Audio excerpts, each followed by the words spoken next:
नमस्कार साथियों, स्वागत है आपका हमारे YouTube चैनल में।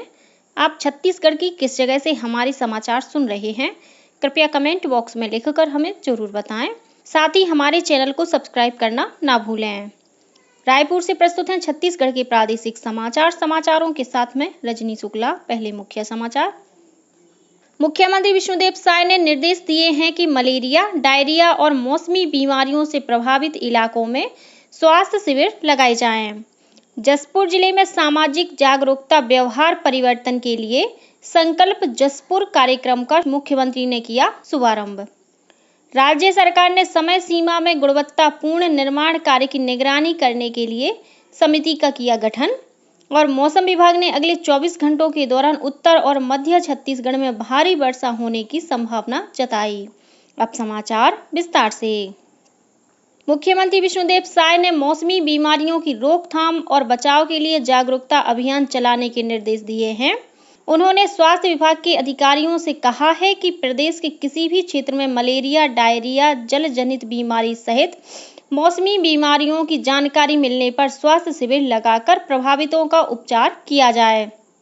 श्री साय ने सभी आवश्यक जीवन रक्षक दवाओं का पर्याप्त भंडारण सुनिश्चित करने को भी कहा है। इससे पहले उप मुख्यमंत्री विजय शर्मा ने कबीरधाम जिले के बोड़ला विकासखंड के ग्राम चिल्फी, झलमला, तरेगांव और सोनबाही में स्वास्थ्य संबंधी स्थिति की जानकारी ली। कलेक्टर जन्मेजय महोबे ने बताया कि सोनबाही में 5 ग्रामीणों की मौत अलग अलग कारणों से और अलग अलग जगहों में हुई है। बीजापुर जिले में संगमपल्ली पोटा केबिन की एक छात्रा की मलेरिया से मौत हो गई है। छात्रा को बेहोशी की हालत में कल जिला अस्पताल में भर्ती कराया गया था, लेकिन इलाज के दौरान बच्ची ने दम तोड़ दिया। गौरतलब है कि संगमपल्ली पोटा केबिन में बीते कुछ दिनों के दौरान मलेरिया से 2 बच्चों की मौत हो चुकी है। वहीं बीजापुर ब्लॉक स्थित छात्रावासों के 87 बच्चे मलेरिया पॉजिटिव पाए गए हैं। इस बीच स्वास्थ्य मंत्री श्याम बिहारी जायसवाल आज बीजापुर पहुंचेंगे। इसके बाद वे पोटा केबिन और जिला चिकित्सालय का निरीक्षण करेंगे, साथ ही अधिकारियों की बैठक भी लेंगे। उधर जांजगीर चांपा के करमंदा गांव में डायरिया से पीड़ित 2 और नए मरीज मिले हैं। इस गांव में अब डायरिया से पीड़ित लोगों की संख्या 72 हो चुकी है, जिसमें से 26 मरीजों को बलौदा के अस्पताल में भर्ती कराया गया है। स्वास्थ्य विभाग की टीम गांव में शिविर लगाकर लोगों की जांच कर रही है। मुख्यमंत्री विष्णुदेव साय ने कल जसपुर जिले के दुलदुला में सामाजिक जागरूकता व्यवहार परिवर्तन के लिए संचालित संकल्प जसपुर कार्यक्रम का शुभारंभ किया। इस कार्यक्रम के माध्यम से जिले में महिलाओं को जागरूक करने, बाल विवाह रोकने, टीकाकरण, सिकल सेल और सर्पदंश की रोकथाम के लिए जागरूकता अभियान चलाया जा रहा है।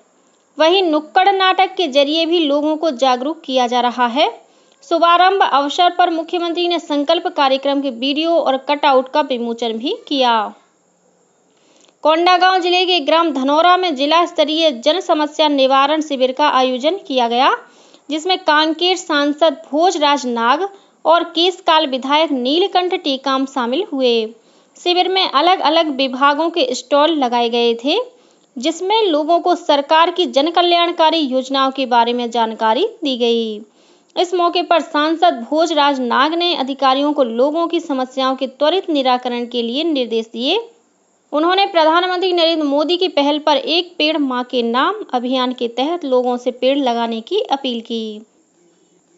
केंद्रीय आवास और शहरी कार्य राज्य मंत्री तोखन साहू ने कल मुंगेली जिले के रामगढ़ में आनंदाश्रम परिसर में नवनिर्मित सियान सदन भवन का लोकार्पण किया।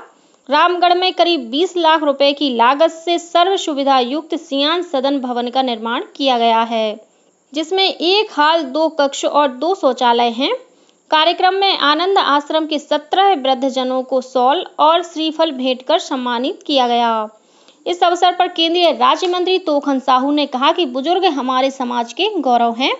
उनके मार्गदर्शन को आत्मसात करते हुए हम सब अपने समाज और देश का कल्याण कर सकते हैं।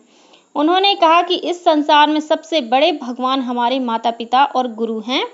कार्यक्रम को उप मुख्यमंत्री अरुण साव ने भी संबोधित किया।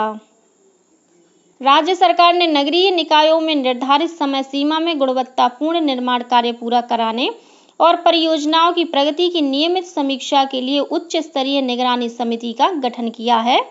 इस संबंध में नगरीय प्रशासन और विकास विभाग ने आदेश जारी कर दिया है। विभाग ने समिति के कर्तव्यों और समीक्षा की प्रक्रिया निर्धारित करते हुए संबंधितों को आदेश का कड़ाई से पालन सुनिश्चित करने के निर्देश दिए हैं। आदेश के अनुसार नगरीय प्रशासन विभाग द्वारा गठित उच्च स्तरीय निगरानी समिति का विस्तार राज्य के सभी नगरीय निकायों में होगा। समिति नगरीय निकायों में मुख्यमंत्री और उप मुख्यमंत्री तथा भार साधक मंत्री द्वारा की गई घोषणाओं की क्रियान्वयन की समीक्षा करेगी। विभागीय सचिव द्वारा सौंपी गई अन्य योजनाओं और परियोजनाओं की समीक्षा भी समिति द्वारा की जाएगी। नगरीय निकायों के नोडल अधिकारी हर 15 दिनों में परियोजनाओं की प्रगति की समीक्षा कर ऑनलाइन पोर्टल में कार्यवाही विवरण दर्ज करेंगे। नगर पंचायतों और नगर पालिकाओं में 45 दिनों में संचालनालय तथा सूडा स्तर पर समीक्षा की जाएगी। मुख्यमंत्री विष्णुदेव साय ने एक पेड़ मां के नाम अभियान के तहत जसपुर जिले में पौधरोपण का शुभारंभ किया। उन्होंने दुलदला में आयोजित कार्यक्रम में महतारी वंदन योजना की 10 हितग्राही महिलाओं को अमरूद का पौधा और संदेश पत्र भेंट किया। इस अवसर पर मुख्यमंत्री ने कहा कि प्रधानमंत्री नरेंद्र मोदी ने इस अभियान की शुरुआत की है ताकि भविष्य में आने वाली पीढ़ी को इसका लाभ मिल सके। गौरतलब है कि एक पेड़ मां के नाम अभियान के तहत जसपुर जिले में 2 लाख से अधिक पौधे वितरित किए जाएंगे। उधर जांजगीर चांपा जिले के जिला पंचायत परिसर में एक पेड़ मां के नाम अभियान के तहत निःशुल्क पौधा वितरण के लिए हरियाली रथ को रवाना किया गया। इस दौरान स्थानीय विधायक, कलेक्टर और पुलिस अधीक्षक ने वाहन को हरी झंडी दिखाई।